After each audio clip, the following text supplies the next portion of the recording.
All right, there we go. What's up, Tina? What's up, Jason? Hello. I blur my screen here.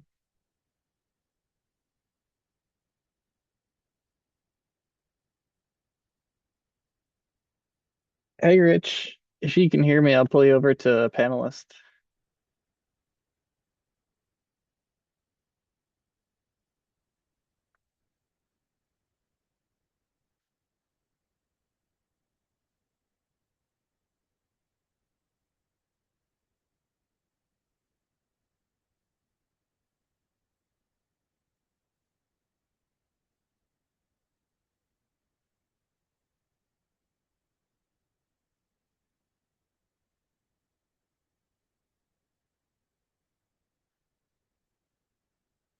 Hey, Rich, can you hear us?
Hey, Rich. Hey, Mark. If you're there, can you hear me? I can hear you now. Yeah, Oh, nice. Okay. there we go. I think Mark's coming in a minute. Yep, I got him right there. Okay, good. Hey, Mark. Hey, What's going on? How are you? good, good. Hey, Let's hey, see. Rich, if you, I'll, I sent you the request to become a panelist, so then you can Oh, mute and unmute yourself as you please. okay. So here, it should pop up. You should see a button to rejoin as panelist. There you go. Nice. How are you, Alec? I'm doing good. How are you guys doing? Yeah, nice to have put a I name know. to Yeah, a face, right? talk on the phone all the time. I know. And then we Yeah, never we great. finally see each other. Yeah. Yeah, What's I going know. on? In the old days, we used to have meetings. We used to do in-person intakes, paper plans. Yeah, I many tell people, times. COVID thrust us into the 21st century. 20 years Well, later. yeah, I will say the commute's a lot easier. Yeah, that's for sure. Me and Jason are in the office, so That's hey, great. Yeah, no, it's a big time saver, and I think for people to attend these things, it's it's much easier too. absolutely. So I got a few slides. Probably I think I have like 6 slides. Do you want to test sharing your screen? Do you have Yeah. PowerPoint to share? I'll let Yeah, you. and we just have two slides. So let me, Okay, I'll just let you. and There you go. they're just project slides. Basically, it's a site plan and a rendering. Perfect. That's fine. So people want to see what it looks like. Yeah. So Rich, I know I talked to you on Friday. I mean, basically, I'm just going to just run through the process, right? And I'll do my best to explain Builder's Remedy as simply as possible. I'll probably put some people to sleep, but I'll take good notes. yeah, yeah,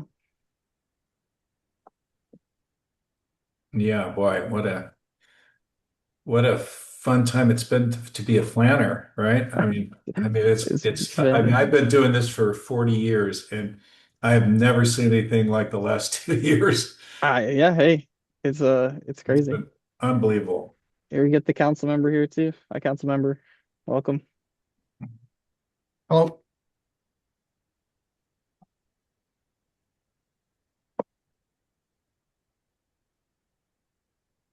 I think you're muted, council member. Can you hear me Oh, there you now? go. Yeah, we can hear you now. Yeah. How Yeah. are you? Long Good, time good, no good. see. I know, busy time. Oh yeah, Busy. I know. I mean, if it's not one thing, it's the other. So, but my understanding is that you're gonna record this and we will Yeah, have the opportunity to share it and put it on my website and all that. So, yeah, you got it. So it takes us because we got Thanksgiving. I put in a request to IT, so it might take a couple weeks. It might be after Thanksgiving. We'll okay. see. Well, Usually as they long, do it pretty quick, but yeah. it depends how busy they are. And we put on YouTube, so you can share the link. Okay, Yeah. okay. That's great. Yeah, I know. I talked to Elise. She said, asked if we were recording it. So we'll see. We'll see how many people we get. I haven't really received that many emails about it. So I've only Um, talked to some of the adjacent neighbors. yeah. So I also sent it out to my mailing list and I announced it at the we had a District 1 leadership group Nice. Okay. on Saturday, and so people are aware that this is happening. Good. Good. Yeah. I know. I talked to yeah, your staffer, right? The Blackford Neighborhood Association, the contact was for Justin Lardenois, who was our planning commissioner, but he had since moved down to LA. So Right. and I know this specific neighborhood didn't have a association, so we were just trying to send it to as many people as we could. Yeah. Yeah. Yeah. As a matter of fact, Saturday they just met the new planning commissioner, Nice. Okay. Daniel. So, you know, I mean, it's a little transition. Of course. Yeah. Yeah. Yeah. I'll give it till like maybe like 6:05 if you guys don't Sure. mind. I'll let people trickle in. I know people are still probably getting home from work. Yeah. No problem.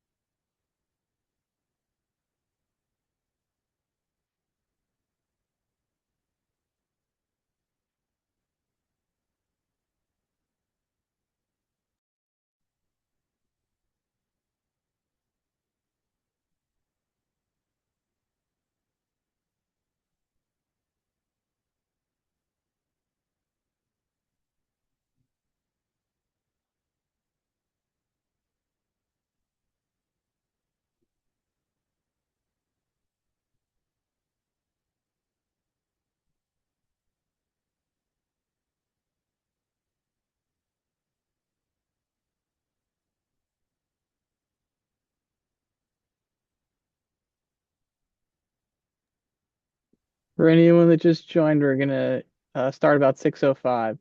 So just hang tight for us. Thanks.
If you just joined, we're going to start at about 6:05.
All right, let's get going here.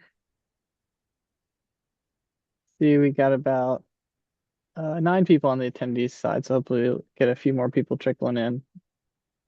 But I'll get started. So my name is Alec Atienza. I'll be the MC for tonight. I'm planning project manager with the city's planning division.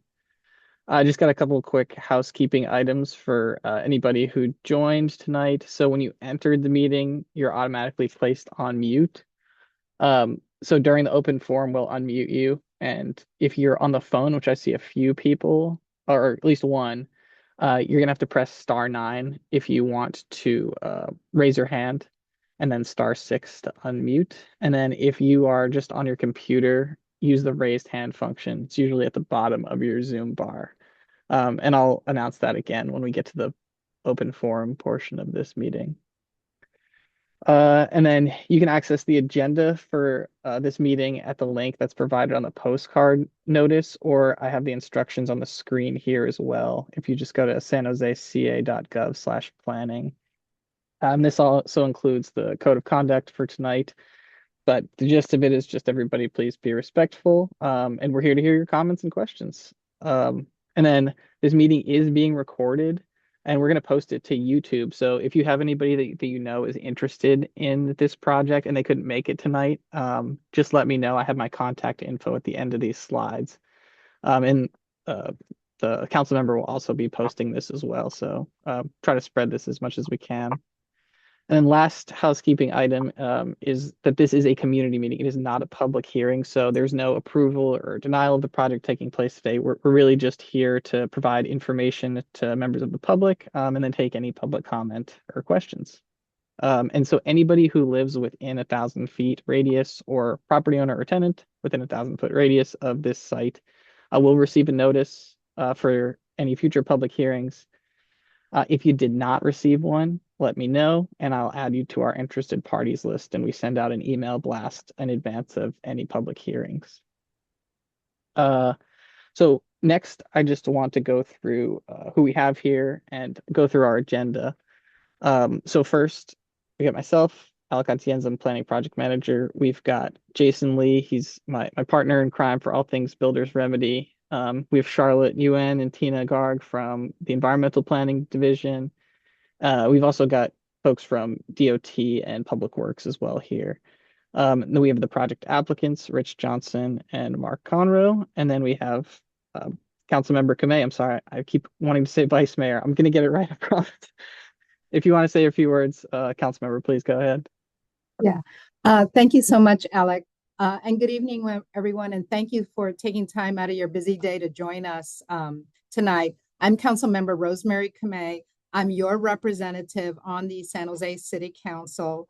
And today we're going to talk about the proposed project 11175 and 1199 Saratoga Avenue. I want to thank the planning staff, including project manager Alec Atienza, for organizing this meeting and really for their ongoing work on reviewing this application. Tonight is an opportunity for staff to walk through the details of the proposed 60-unit residential townhome development and to explain the city's review process. This particular project has been submitted under specific provisions of the state's Housing Accountability Act, commonly known to some as the Builder's Remedy. Because of that, the project greater than 50 units, the city is required to hold a community meeting to give residents the opportunity to learn more and ask questions.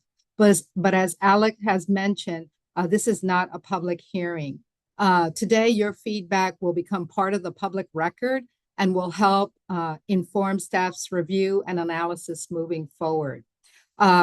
This project has not received a high volume of inquiries, but we know that new developments can raise questions about design, neighborhood character, traffic, safety, and other impacts. And so we want to ensure that those who live nearby or who might simply be interested have a chance to engage in our process. Your perspectives really make us more informed and help staff evaluate community priorities. Again, I want to thank you so much for your participation and discussion. And with that, I'm going to turn it over back to Alec and the planning team to walk us through the project details. Thank you. Thank you, Council Member. Very well said. So on your screen is the agenda for tonight. We're going to try to keep it light so that we can reserve the bulk of the time for public comment. But basically, we're going to go through the project overview. That's step 2. So I'll take care of that. I'm basically going to explain the planning process. I'll explain just briefly the project. Charlotte Yuen, who's the environmental project manager, is going to touch on the environmental review portion of the project. And then we're going to have the applicants provide a brief presentation. That's, to basically show you what the project will look like.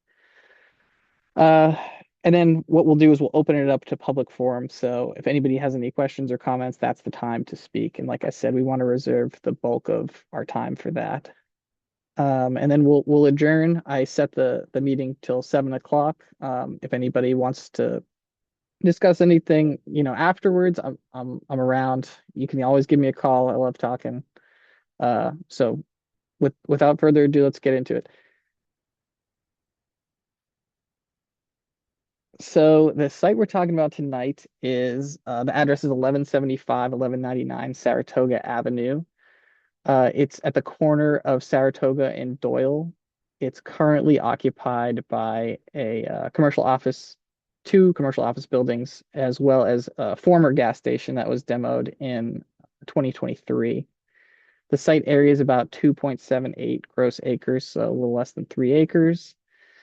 The general plan land use designation is neighborhood community commercial. So when we say general plan, that is, think of the general plan as the long-term vision for the city, for the development of the city. Basically, neighborhood community commercial is what you would typically find for any of your typical commercial uses, right? So it could be anything from a shopping center to, small mom and pop shops, restaurants, hair salons, nail salons, offices, anything like that. That's a typical commercial use. The zoning is a planned development zoning district. So to put it as simply as possible, a planned development zoning is a custom zoning district. So when this property was developed as a gas station and offices, it was basically zoned for that purpose. Think of it that way. Um, and when I say zoning, think more short-term, immediate uses and development standards of a property. So think things like building setbacks from property lines or height limits. That's what we talk about when we talk about zoning. So I'll get into a little bit why there's housing being proposed on a site that's designated for commercial. I hope not to bore you too much, but it's an important thing to understand here. And then lastly, this site is in a growth area. So if any of you are aware, I hope you are, there is an urban village plan that is in development for basically the entirety of Saratoga Avenue from 280 on down to the El Paseo area. And that's ongoing. That is likely to go to council, I believe, in 2027. Um, so, big things on the horizon for this entire strip, but just know that this site is within a growth area. So the project itself, what you see here is the site plan for the project based on the latest submittal from the applicant.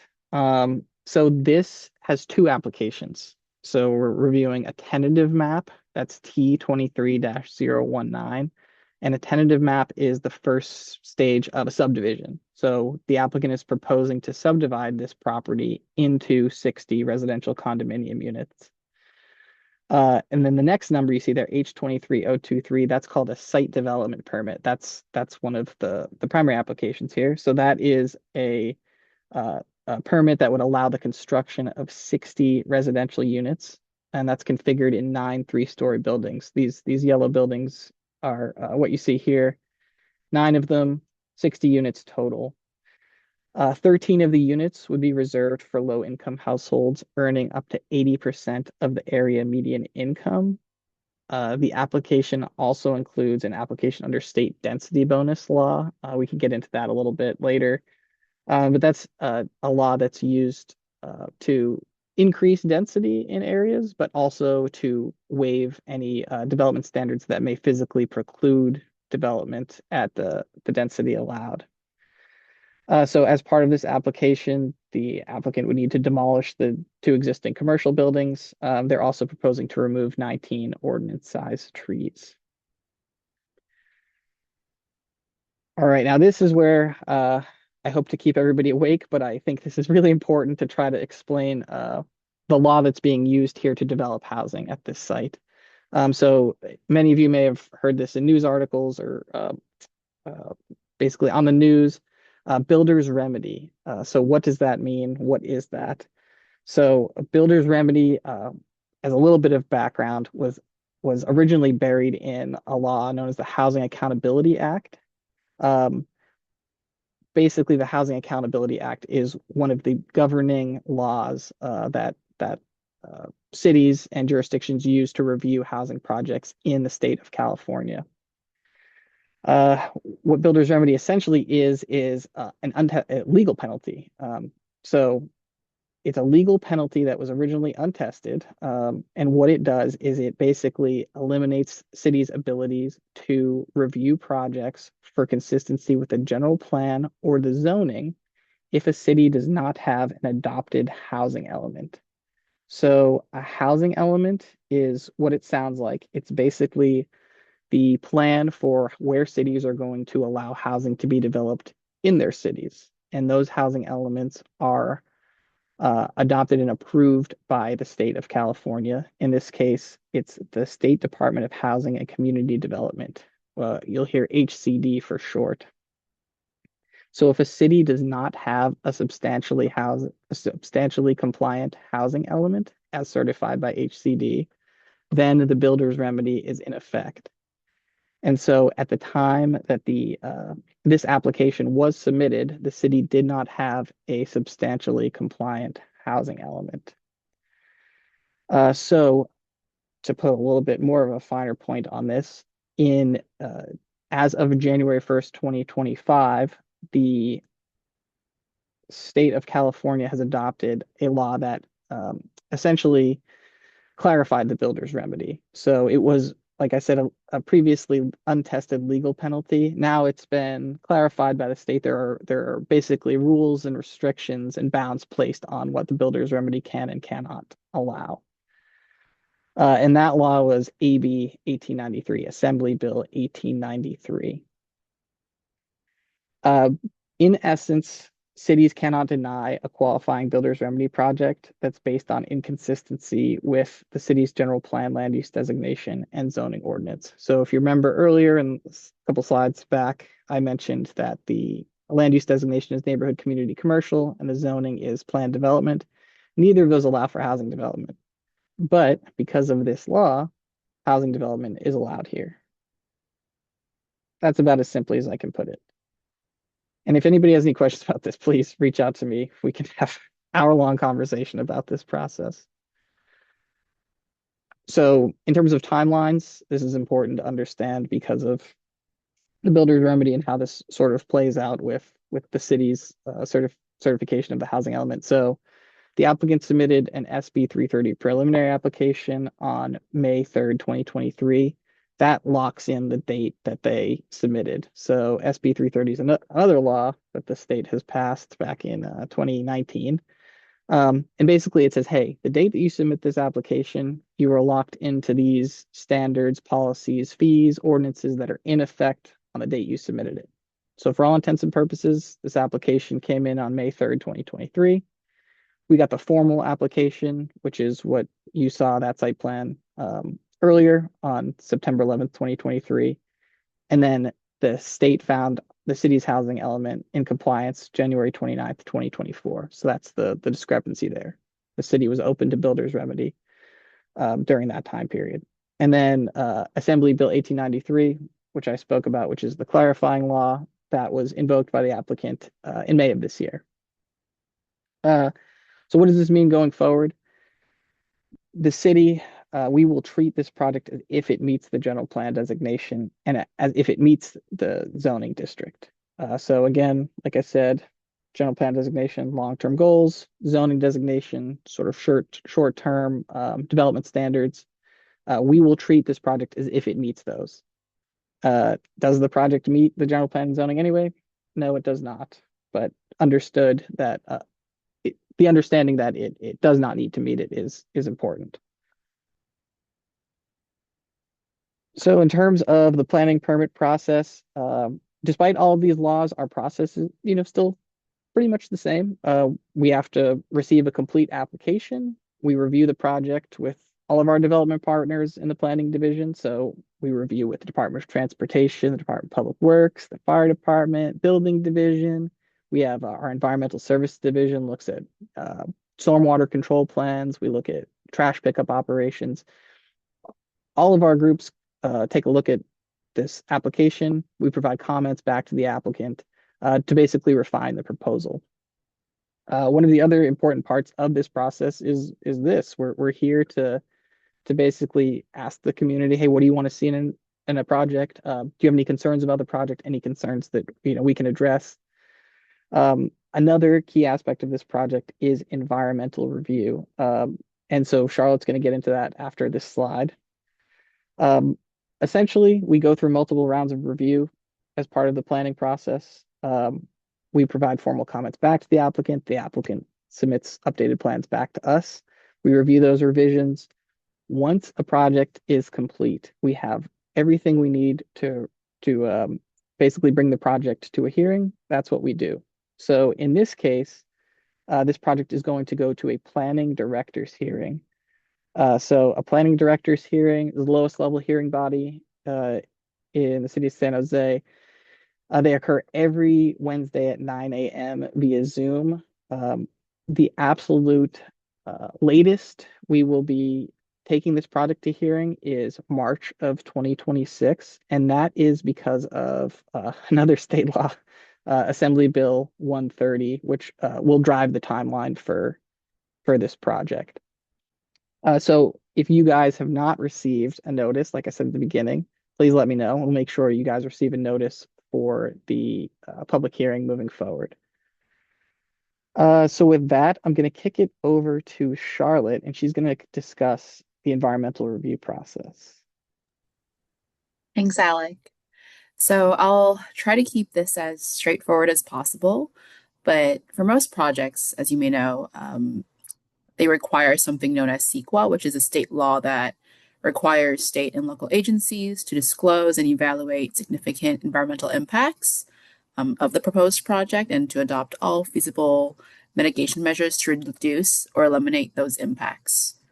However, based on our preliminary review of this project qualifies or meets the criteria to qualify for a statutory exemption from CEQA under Assembly Bill 130.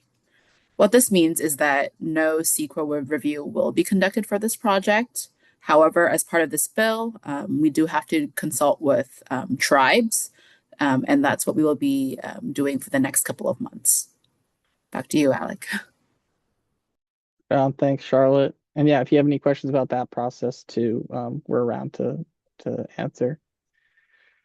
So with that, I think I've talked enough. I'm going to kick it over to Mark and Rich. You guys can go ahead and share your screen and provide a project presentation. Great, we'll do that. Thanks, Alec. Let me see if I can do this. And let's see here. Can you see me? Or my screen? Yes, we see Word doc. Oops, let's see here. Yeah. Yeah. Okay, I'm just going to go to this one right here. So my name is Mark Conroe. Wait, we lost it again, Mark. Oh, sorry. Sorry. Let's see here. This is I'm burdened by age. My name is, can you see it okay? Yes. Now it's good. Now you're good. Okay. First and foremost, I want to thank the staff, Alec and Charlotte, for all their hard work and working with us for the last 2.5 years. It's been a long haul. The state's done a lot to try to bring housing, and really the punchline to this whole process is California needs housing, and we're trying to help California do that. Again, I'm Mark Conroe. My project partner with this is Rich Johnson. We're in partnership with the family that's owned the land for, I think, close to 100 years. They had done a land lease on it in 1969 for 50 years, and that lease came due in 2024. That caused the family to assess what's next, and they brought us in. I've been a real estate developer for 40 years. I've done a lot of projects, a lot of high quality projects throughout Northern California and actually nationally. So what we're doing here is something that we've done a lot of. One interesting question that might come up is, what does the general plan say about this site? Because as Alec mentioned, we needed to use the state law to do something that's not in compliance with the general plan. And the answer is the city's general plan called for a project about 3 times more dense, or put differently, maybe about 275% more dense. It'd be 6 or 7-story buildings instead of 3-story buildings. It's also a product that wouldn't get built for a long time. Lots of that product has been approved in Northern California and hasn't been built because it's not financially viable. We wanted to pick a product that did 2 things. That's financially viable, meaning it actually real housing can be built instead of just something that gets approved and sits on the shelf. And we also wanted to do something that we felt was more compatible with the neighborhood, meaning 3-story buildings versus 6 or 7-story buildings. And this product, townhomes, are essentially single-family homes that are attached to the side. You can think of it as row houses. So that's the product. And that's really what I'd like to do is be open for questions. I think those are the comments I have, but I can address any questions that people have. Thank you, Alec. Thanks, Mark. That's Yeah, that's a good point. I forgot to mention that when I was talking about the housing element. Yeah, so this site is actually listed on the city's housing element inventory um, for 153 residential units. But it would have to be uh, 55-year deed restriction, low income housing, if that were the case. So, yeah, good point. Thanks for reminding me of that. I like one other quick point, so I should throw out Sure. that Oh, part of sure, this sure. state law requires us to do more than the city's required affordable housing. So we'll be doing 15% of um, uh, affordable units, and that's some of those at very low affordability, and some at moderate levels. But that's another benefit to the city is they're getting, and to the state, they're getting affordable housing as part of this project. So that's all I have, and I'm open to questions. Well, thanks, Mark. I'm gonna go ahead and share my screen again. Hold on here. Yep. So yeah, what we'll do now, like I said, we want to reserve the bulk of the time for public comment. Yeah, let's open it up to public comment. Actually, I'm gonna put Jason on the spot so I don't lose the timer. Jason, can you call on people for me? Sorry. Sure, I can do that. All right, thanks. So And I'm gonna do so. We got 17 attendees. We'll do 2 minutes. And then if not a lot of people want to talk, we can open it back up for another round. But let's let everybody at least who wants to speak first, and then we'll come back around to you. all right. So first will be Jenny. Hello. Can you hear me okay? Yep, we can hear you. Okay, yes. Hi, my name is Jennifer Griffin. I live in Cupertino, but I shop up and down Saratoga Avenue. I go there frequently, and I have watched this site. I was wondering what was happening to it, especially since the gas station was taken down about, I believe it was maybe 16, 18 months ago, and the property was cleared. I was curious whether I got in, I was on another Zoom earlier, but I didn't hear about any potential contamination on the site from the gas station. I actually went to this gas station quite often to get gas. Um, has the site been cleaned of any? I mean, the gas station was there a long time ago. I apologize if you've already discussed this, but I'm concerned about whether the site has had any remediation for contamination. And then I'm a bit concerned about I think it was AB 130, which the governor slipped into the state budget from one of the Weiner and Buffy Wicks bills to avoid CEQA. I think this was in July. We have another similar project going in on Stevens Creek in Cupertino, which is potentially contaminated too. Can you discuss this? I'm also concerned about the potential loss of retail. Townhouses seem to be the big thing. We've got 5 projects in Cupertino and Stevens Creek Boulevard.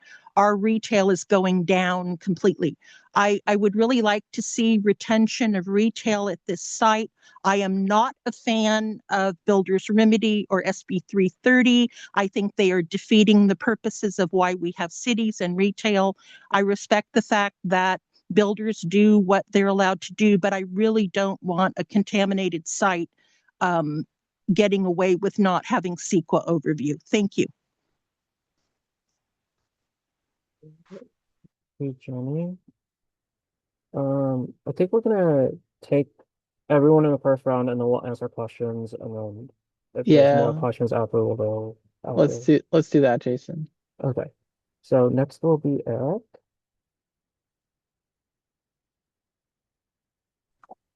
Hello, my name's Patty, and I live on Malibu, which is the next street over. One of my questions is I'm concerned about parking.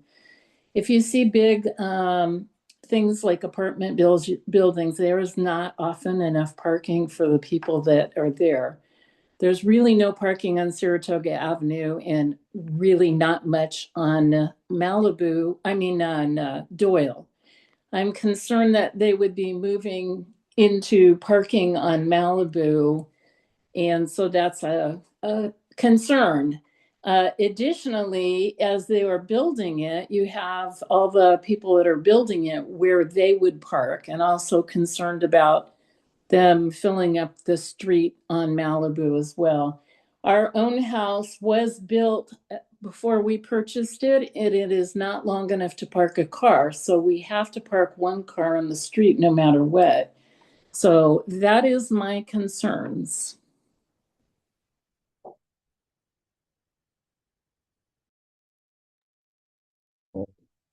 Thank you.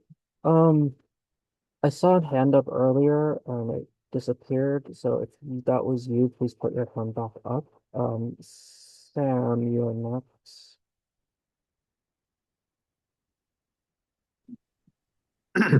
Hi, we live on Dermot Drive, and Dermot Drive is currently like kind of like a court, right? It's like it's not a through street. And then when it was a commercial zoned, we have people hopping over the fence. So I have a concern about crime, right? Now, if you're increasing the density of the residents over in the slots, is there gonna be additional remedy to enhance the security on like preventing people from hopping over the fence and creating litters and doing random stuff? Yeah, thanks. All right, thank you, Sam. And then next will be Shane. Yeah, hi. I had the same concern about parking. You know, we previously moved here from a very similar, relatively new townhome build, and parking was a real nightmare. And we a lot of units only had just a tandem garage. So I'd really like to know what the total number of residential and guest parking spots are available, and if they're all, because a lot of people weren't using their garages to full capacity because they were single door garages, even though they could hold two cars. It was a big problem. So again, it's just more concerns about parking.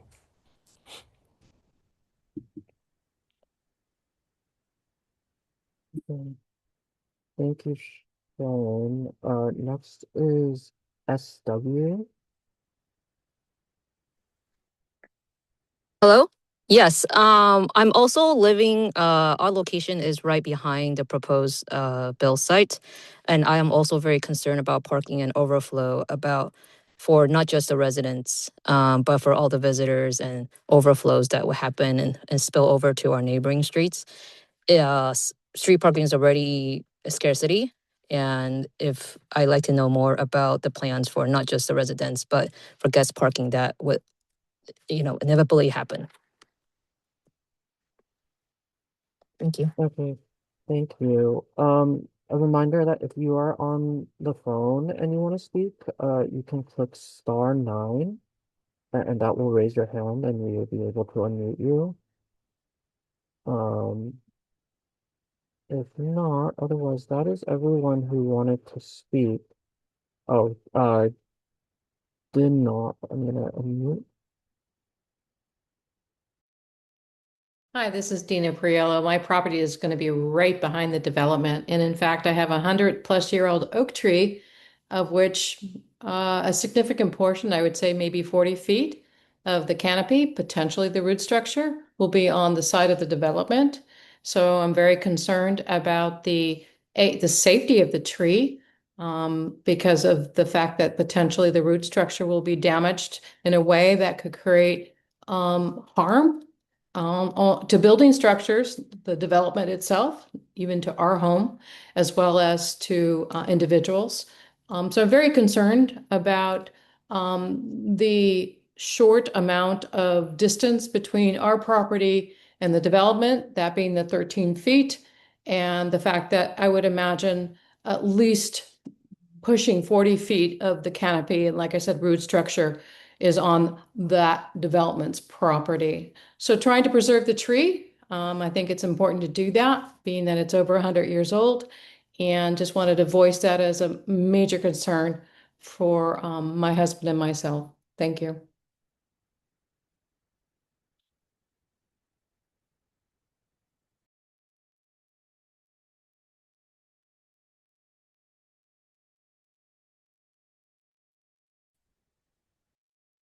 Hi, I'm wondering about the infrastructure that will be facilitated for the flow of traffic on Saratoga Avenue in particular, and the 280 interchange where traffic is already backed up and requires multiple lights to get through it.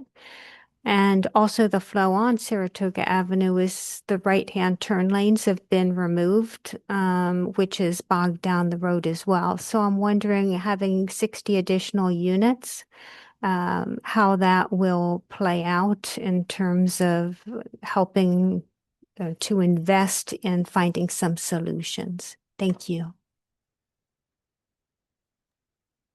Thank you. Next will be June.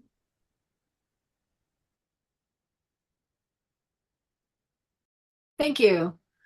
I have a series of questions. Normally, CEQA documents will specify various mitigations to the construction, such as monitoring for bird nests in the large trees, muffling construction noise, watering for dust, all that kind of thing.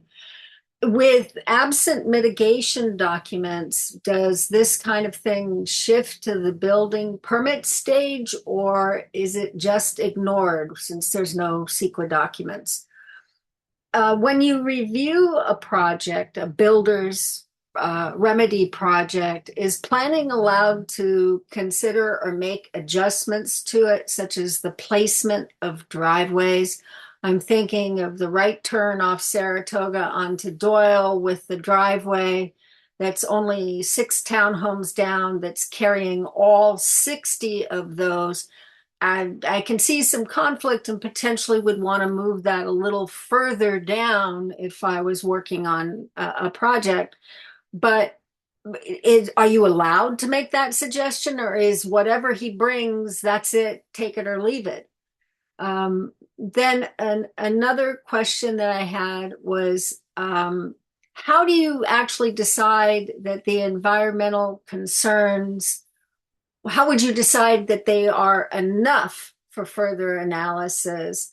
Or does the law basically require you ignore everything except Native Americans? Do you do a full historic research? I mean, you've got a gas station there, and I thought there was a dry cleaners in the adjacent property. I could be really wrong about that, but they often bleed a real long distance. You get plumes underneath. Do they do soil sampling, or you just say, no, we aren't allowed to do anything? I'm just curious. Thanks. Thanks, Jane. That is everyone who had their hand up. So if you have not spoken yet and you wish to speak, now would be the time. Otherwise, staff will start answering some questions. Yeah, we can. Gary. I was going to say we can answer some questions first, but if you have more people, Jason, go for it. Gary, I'm going to mute you.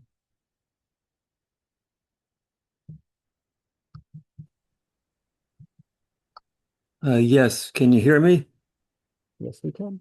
I've just looking at I've attended a few of the well, maybe 2 of the public hearings for the urban planning or urban center, whatever you call it, for Saratoga Avenue, which goes from like Stevens Creek to Prospect. And one of the most recent ones last summer on where the bigger buildings will go. One of the tallest buildings I recall is right near Graves and Saratoga Avenue. I'm not sure if it was 7 stories or in that category, but it was one of the tallest buildings in that whole run from like Prospect along Saratoga Avenue to 280 and or to Stevens Creek. So I'm a little concerned because of that with this proposed development at Doyle and Saratoga with the 60 units or whatever, just because of that concentration of that really tall proposed building at Graves and Saratoga Avenue as part of the urban village plan. So that's just a comment I wanted to bring out. Thank you. Oh, thank you. Um, no more hands. So I think um Alec or whoever you want to throw it to. I think we can start asking some questions. Yeah, sounds good. I think, Charlotte, do you want to kick off? I think there were a few environmental questions. Yes, I can speak to that. So I'm going to offer just a little bit more clarification on AB 130. As one of the local residents mentioned earlier, at the end of June, a bill was passed, AB 130, that basically allowed for housing projects, if they meet a criteria, to be statutorily exempt from CEQA. Now, this bill is admittedly provides vague direction, and so the city has been trying their best to kind of balance its interpretation with, and proper environmental review. So, to speak on the concerns of contamination on the site, the city is aware of this, and we have conditions of approval um, attached to this project to ensure that there wouldn't be any contamination, for the project. And so, to give you a bit more detail about that, the applicant provided us a letter from the agency, Santa Clara County Department of Environmental Health, from August 2022, that confirms that the site's contaminants are below environmental screening levels for residential, commercial, and construction worker human health risks. So what this means is they're not at a level where it would impact residential use or any of the construction workers that are building the project.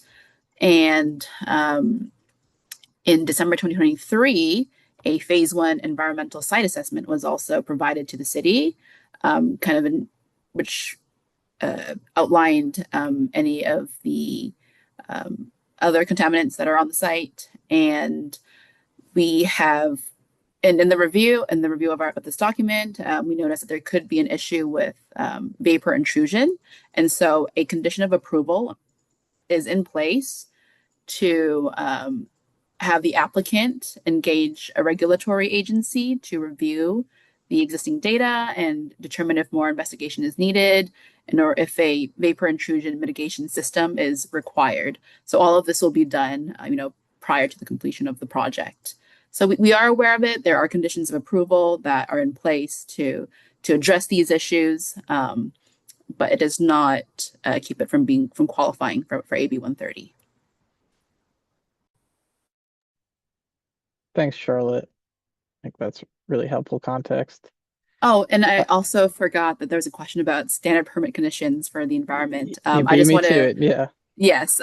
So I just wanted to quell any worries about that. All of the city's standard permit conditions for the environment will still apply. So we have standard permit conditions for noise, for air quality. Those will all continue to apply for this project. Thanks, Charlotte. Yeah, we got, noise, air quality, hazards and hazardous materials, the trees. There's always a nesting birds standard that's in there as well. So not to fret, those will all still be included as conditions of the permit. But to that speaker's point, right, like we don't have mitigation measures for statutorily exempt projects, so that's why we have to include these as, permit conditions. Let's see. Renzel, I'm going to call on you. Can you speak a little bit to how you guys are reviewing traffic analysis or traffic impacts, especially as it sort of relates to AB 130?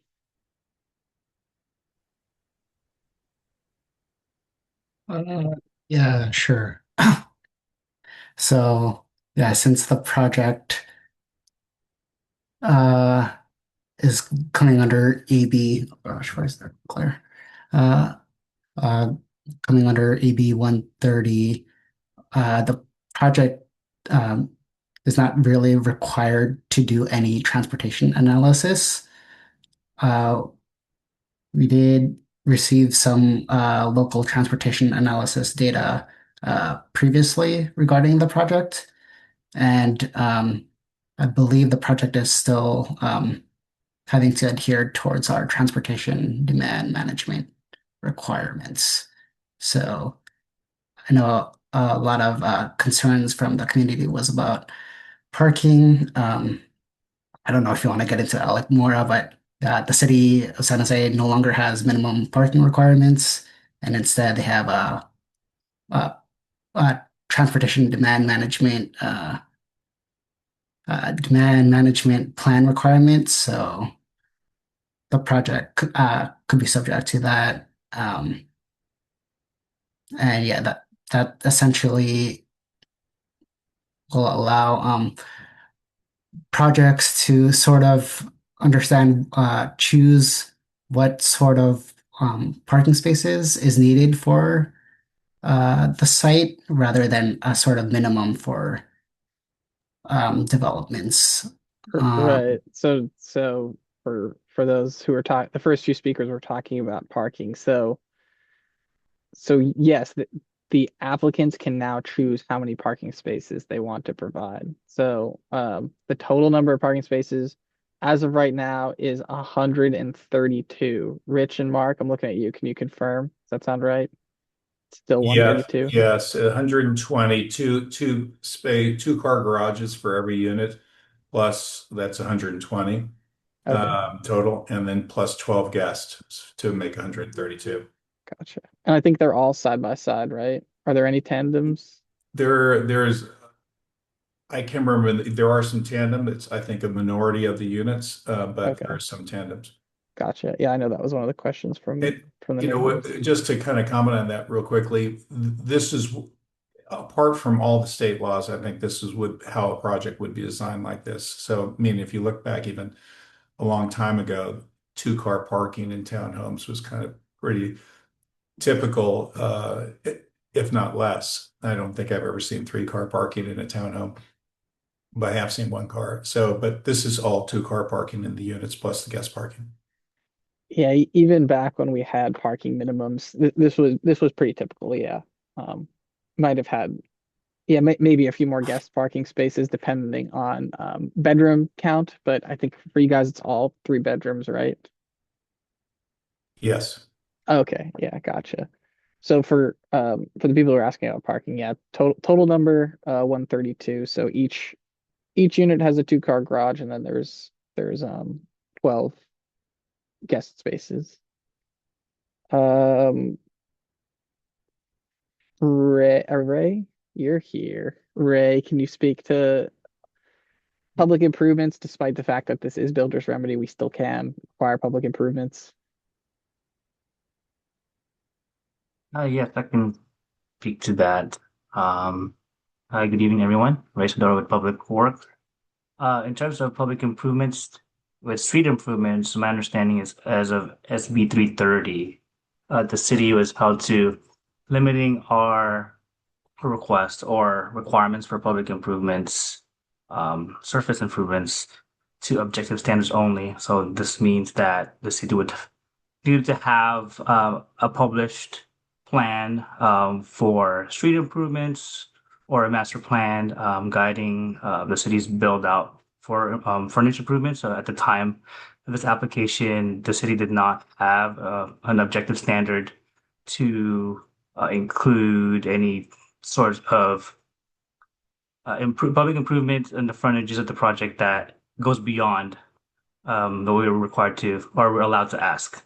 So as of right now, the project is being conditioned to reconstruct existing sidewalks, curb and gutter as its current configuration. And I believe, and also I do want to touch on another item that was discussed with the project, what is a means of safety. We did have a discussion with the project in regards to a left turn island construction along Saratoga. Um, we open up visual here for myself. So it is a left turn pocket reconstruction that will make a left onto Barrymore Drive. So the project has agreed to reconstruct that median island due to the city's safety concerns that possible left turn lanes outside of or turning outside the project site would make into Saratoga. So to prevent that, we did discuss for the project to reconstruct that median island to prevent any left turn lanes out of the project site. Ray, one of the things that Patty had brought up was what we call site utilization. Right. Do you think you could speak to that at all a little bit, like construction staging, like construction workers, like truck routes, things like that? Yeah. So in terms of a construction staging or phasing, the project would need to, at the implementation stage, when they do pull their public works permits for improvements, we would need to coordinate what is the need of the project. If they would need to take up more lanes along Saratoga Avenue that we need to close to either assist or accommodate a space for the project to build. So all that is coordinated between Public Works and DOT to account for any traffic impacts to minimize any sort of impacts to traffic along Saratoga and Doyle. So that is coordinated in conjunction with DOT. And so we don't dive really in depth to that until we get to a much closer stage of issuing public works improvement permits. Got it. Thanks, Ray. Let's see. Anything else here? Gene, your question is, I think we sort of answered it regarding mitigation, things like placement of driveways. We still can obviously review things for health and safety. So that's the gist of builder's remedy. So Gene, to your question, what can we review? As I said at the beginning, this project, for all intents and purposes, is consistent with the general plan, is consistent with zoning, it is consistent with design standards, things like that. But cities can still review for objective health and safety requirements. The thing that is really important is that we cannot deny on subjective standards or anything that would not impact health and safety, right? So people always ask, like, what is a health and safety standard? Health and safety, think like, can the fire department, access the site and fight a fire here? That's what we talk about when we talk about things like health and safety. But the kicker here for builder's remedy is it also has to be a standard that or an impact that cannot be mitigated, meaning, we have to give the applicant a chance to say, hey, I can design my project such that it is no longer an issue for health and safety. So that's kind of the framework that we're working in with these builders remedy projects. Mark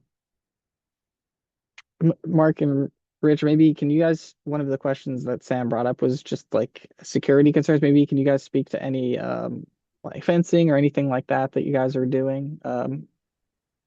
Yeah, I think both on a construction basis, that short term, there would be construction fencing, and I think long term, once the project's built, I think as it abuts that back street that one of the residents talked about, I would anticipate there to be a fence here to provide security in both directions.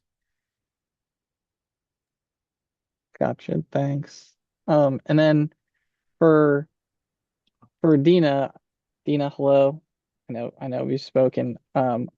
Mark and Rich, I'm wondering, maybe with her permission or with your permission, maybe you guys could discuss the tree. I know that she has major concerns about the tree that's at least underground and above ground partially on this property. So um, obviously not here, but maybe I can connect you two with each other's permission. Sure. We're happy to talk to her. Oh, okay, that would be great. Um, Jason, anything else you can touch on? I mean, I don't think we have a good answer for the urban village question.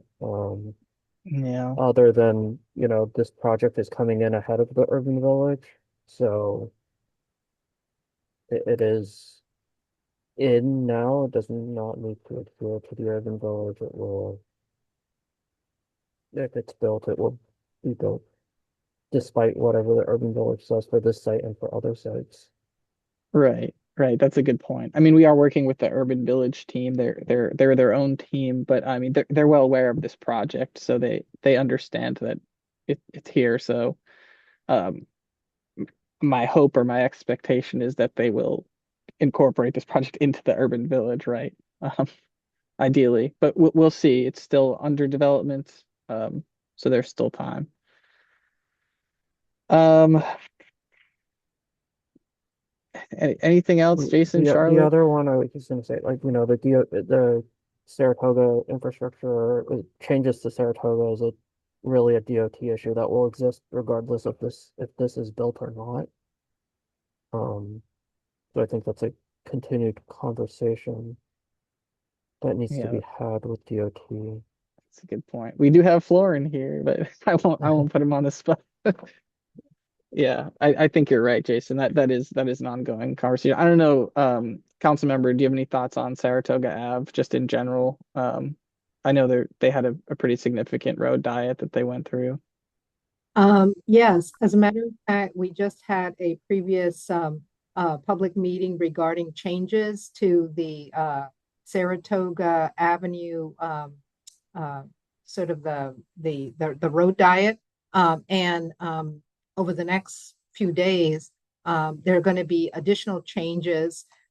We waited a year to see what exactly was happening and what worked and what didn't work. A lot of it is still paint and plastic. And so we're going to make some changes now.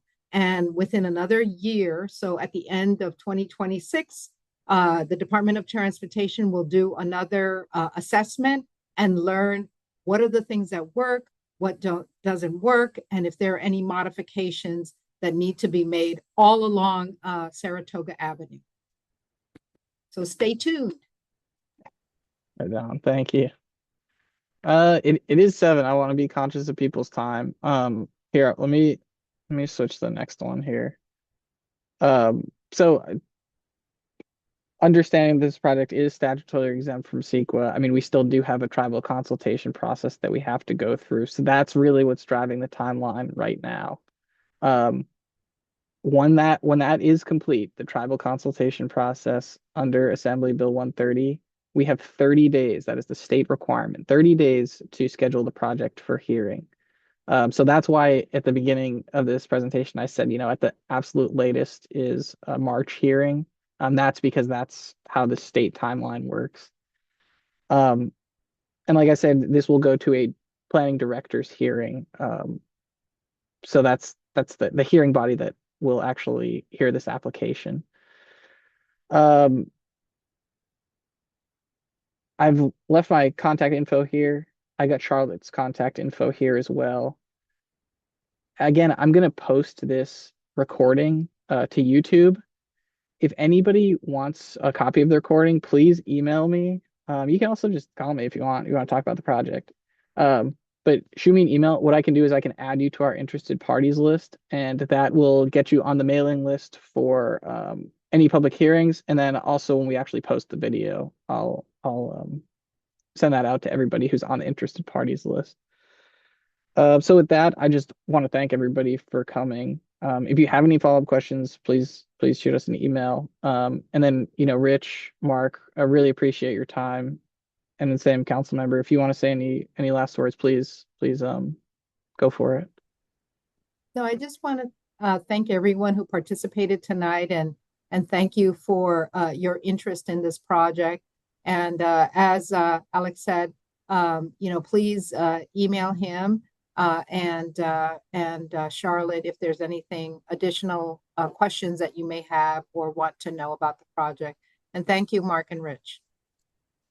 And just thank you, council member, for attending. And I think they're the first council member I've ever been on a Zoom call planning a community meeting where the council members attended. So this is great. And I also thanks again to staff and to the neighbors for bringing their concerns and voicing them. We appreciate it. Yeah, thanks everybody. It's not too early to say happy Thanksgiving. Hope to see everybody in person. Happy holidays. Thanks, everybody. Right. Thank you. I'll leave these slides up for like I don't know, 5 minutes or so if anybody needs to take our contact info down. Thanks, everyone. Thanks.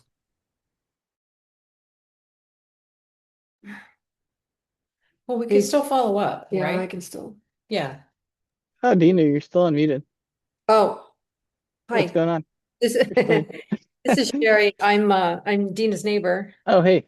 I didn't push the button. I didn't raise my hand in time, but on top of all the other concerns that I agree with, environmental, parking, of course, the diet of Saratoga Avenue's roadway and Costco coming in and El Paseo going up and all that sort of stuff. But the other thing is that our Dina's and my backyards are right behind this development. And we don't like the fact that our privacy is going to be altered for our backyards. And I have a swimming pool, so it's, that's a concern to me. And also the fact that what's that going to do to our property value? Yeah. Gotcha. Yeah, understood. I guess that Mark and Rich are off right now. Yeah, one of the tough right. parts of builder's remedy is that we have no standard to hold them to in terms of setbacks. So there are things that we can do. I mean, like we can talk about shared fencing, or we can talk about some screening with landscaping. But the building placement itself, I'm not going to sugarcoat it for you. We don't have much power here. That's a tough one. Yeah. Yeah. Yeah, my concern though is the safety of those development with only a 13-foot setback when you start cutting away at 100-year-old root system in a tree. That could be very damaging and dangerous to the people that live in those developments, that development behind our house. It is what it is, but we have to think about the safety of Them as well. Of them, and not only our property, but of them. I mean, and the challenge with that is once you start trimming and cutting the root structure, I had a licensed arborist today come out and assess that. It could take 3 to 6 years before you actually see the negative impact of cutting into a 100-year-old oak tree's root system. And by the way, more of the weight of the oak tree is on their property, not mine. When you look at the branches, which means that the tree inevitably could lean that way in a bad storm and cause really bad damage. So I just want to be aware and everybody be conscious of what the risks are and what can be done about that. Ideally, a bigger setback would solve that problem, but I don't know what that would take to make happen. Yeah, I don't know either, Dina. I mean, I know we've talked about this one before. I think we got to talk to Mark and Rich. I mean, Yeah. we'll see what they can do. And like I said, I will have a licensed arborist be part of that meeting as well. Yeah, I think you should, really. Yes. I mean, because I know we get calls about trees all the time. It is between two private property owners. It's a tough one. Even like right now it is, like it's between you and the office building, like how you handle that tree. Exactly. Exactly. So and I'm concerned about the tree, but I'm also concerned about the safety of people that would be living behind us in the event of a Yeah, no, catastrophic that's storm. I mean, it's quite possible that that tree could fall over. yeah, And like I said, based on what I learned today from our tree arborist, is like chances are it'll fall in the direction of the development, not my house, because yeah. more of the branches and the weight of the branches is on their side, not my side. Yeah. When it comes to like, let's say this is built, when it comes to like maintenance, now it would not just be between you and the one property owner, it'd be between you and the HOA Yeah. because that's who would control the common area, right? These aren't individual lots. So sorry, I know we're Dina, give me a call tomorrow. Sorry, I council member. will. I will call you tomorrow, and I have a Please couple more have questions for you. That'd be conversation. great. Thank you. Okay. Yeah, give me a ring tomorrow. I'll be around. Thank you. Thank you, Alex. All right. Thanks, guys. Great, Have a Beanie. good night. You too. Yeah, it'd be good to get his point of view.